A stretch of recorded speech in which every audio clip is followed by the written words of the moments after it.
Hello, friends. Hope you enjoyed playing games. There were two games which were planned.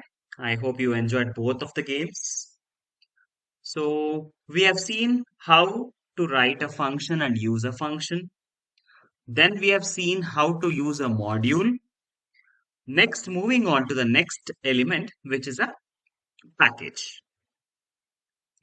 So, as I showed you few of the packages that are available in Python, so I would like to introduce you to Numpy as a first package, which is very, very important. So, the package that I'm going to introduce is Numpy. What is this Numpy? It stands for numerical Python. As the name itself indicates, so whenever I have some numerical operations like array operations and all, I'll be using this package called Numpy. This in turn, Numpy package is very helpful as an element to support several other packages like matplotlib, scikit-learn. There are several other packages, right? So Numpy is nothing but a package or Python library which is extensively used by beginners, experts, everyone in almost every field of engineering and science as well. Right? So this NumPy is used to perform several kind of operations. Right? So when I say this, that I'll be using NumPy on arrays, you have a common doubt that so I have already studied the list in Pythons. Okay, then why should I study NumPy again? So, which does the same operation, right?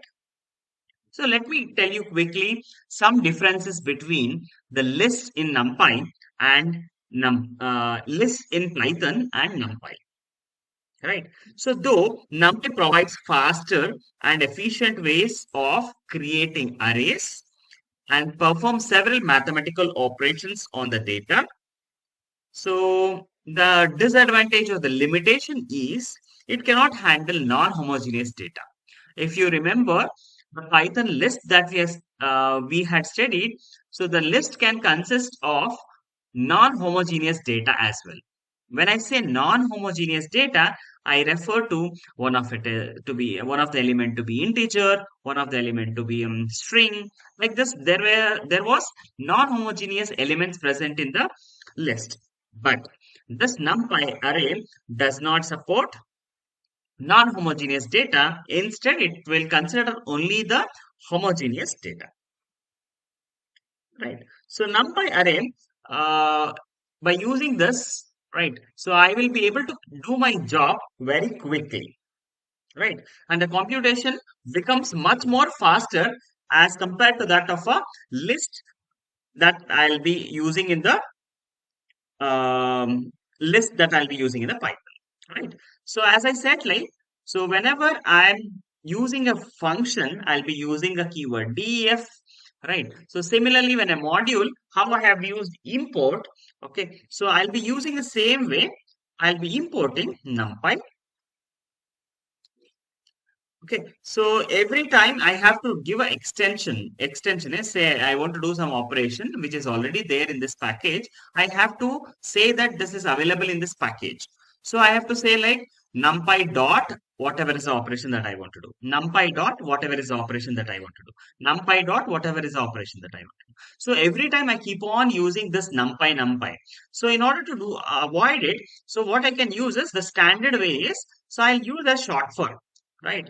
I can say numpy as np. It can be any other word as well, but standard the people have been using this numpy as np. So I'll use the same way of denoting it, right? So then how do I declare the array?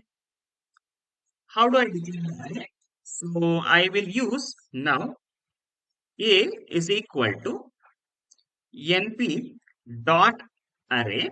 This is how I start declaring, right? So I will give some elements in it. Right. So braces within which I have to write the square braces, then give the elements. Right. So I'll give some elements 35,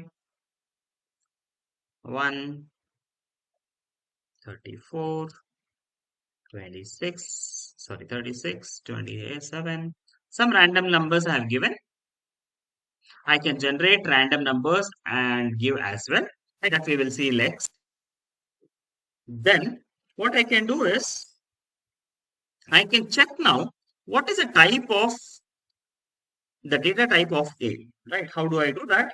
So I can say print, I can say type of A, right? So if you see here, it will be of the type numpy.nd array. What does nd stands for? It is n dimensional array, right? So similarly, say I want to create a array with only zeros. I can do that, right? I can do b is equal to np dot, I can say zeros, sorry, zeros, right? How many zeros do I want to generate? So I'll say 3, right? Then similarly, I want to say generate some randomly some numbers, or I can say ones I want to generate. How many number ones I want to generate? Okay, 4. Okay, so let me print B and C as well.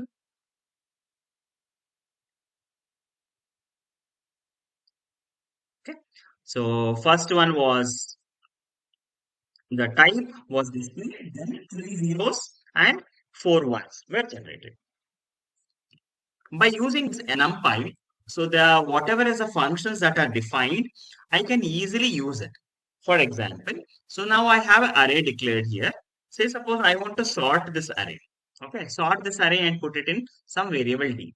Okay, so what do I do is I will say d is equal to np dot. Okay, there is a keyword by name sort, sort. What should I sort? I should sort a, right? So let me print now d. Right, so a is what is already shown here, right? So I'll print now d as well. Can you observe here? So you whatever is the value shown here is sorted in ascending order, right? So like this, in this video we studied like what is the why we are going for numpy like package instead of Python list, right? Then what are the advantages that I do get when I install, when I import NumPy, right? So in case if I do not do it as import NumPy as NP, you can, if you say import NumPy, so every time instead of NP, I have to type NumPy. So in order to avoid it, okay, so as we become very lazy in typing so many characters, right, I give a short form, right? So hope you understood this, right? So let's keep learning more about NumPy. See you in the next video. Thank you.